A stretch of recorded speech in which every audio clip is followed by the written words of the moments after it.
Advocate Jayasuryan, BJP. ഇപ്പോൾ K സുധാകരന്റെ അസംതൃപ്തി ഉറ്റുനോക്കിക്കൊണ്ടിരിക്കുകയാണോ? നേരത്തെ ദല്ലാൽ നന്ദകുമാറിന്റെ പ്രതികരണം പുറത്ത് അദ്ദേഹം പറഞ്ഞത് പ്രകാരമാണെങ്കിൽ സുധാകരനുമായിട്ടും ബി.ജെ.പി. ചർച്ച നടത്തിയിട്ടുണ്ട്.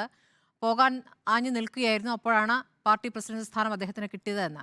ഇതൊന്നും നമുക്ക് സ്ഥിരീകരിക്കാവുന്ന കാര്യമല്ല. പക്ഷേ വേണ്ടി വന്നാൽ പോകും എന്നുള്ള പ്രതികരണം അദ്ദേഹം പണ്ട് നടത്തിയത് നമ്മുടെ മുന്നിലുമുണ്ട്. അപ്പോൾ ഈ സമ്മർദ്ദതന്ത്രം എന്തായിരിക്കുമെന്നാണ് ബി.ജെ.പി. കരുതുന്നത്?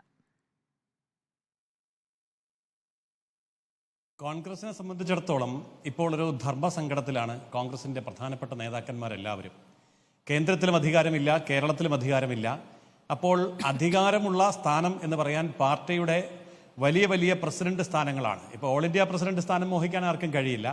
അങ്ങനെയെങ്കിൽ അതാത് സ്റ്റേറ്റിൻ്റെ PCC പ്രസിഡന്റ് സ്ഥാനങ്ങൾ എന്നുള്ളത് വളരെയേറെ വിലപിടിപ്പുള്ള വളരെ പ്രധാനപ്പെട്ട ഒരു പോസ്റ്റായിട്ട് ഇപ്പോൾ മാറുകയാണ്.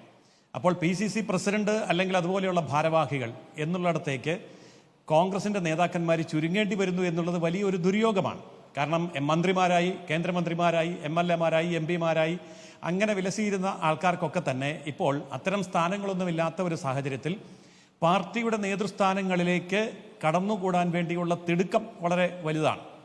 ഈ അവസരത്തിൽ ഇപ്പോൾ ഇങ്ങനെയൊരു പ്രശ്നമുണ്ടായാലും ഇല്ല എങ്കിൽ തന്നെയും അസംതൃപ്തരായിട്ടുള്ള കോൺഗ്രസ്സുകാർ, അത് സുധാകരനാണെങ്കിലും മുരളീധരനാണെങ്കിലും ആര് തന്നെയാണെങ്കിലും പാർട്ടി വിട്ടുപോകുന്ന ഒരു കാഴ്ച നമ്മൾ ഇന്ത്യയിലെ എല്ലാ സംസ്ഥാനങ്ങളിലും കാണുന്നുണ്ട്. കേരളത്തിലും നമ്മളത് കണ്ടു തുടങ്ങിയിട്ടുണ്ട്.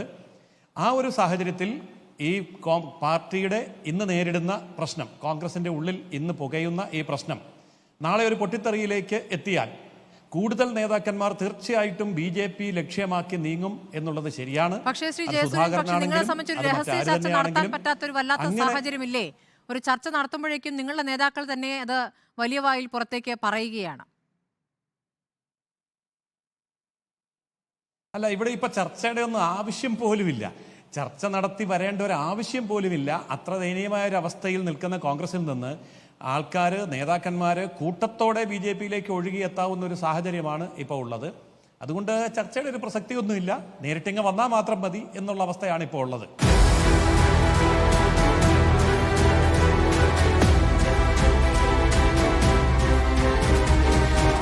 ഡിബേറ്റ് വിത്ത് സ്മൃതി പരുത്തിക്കാട്.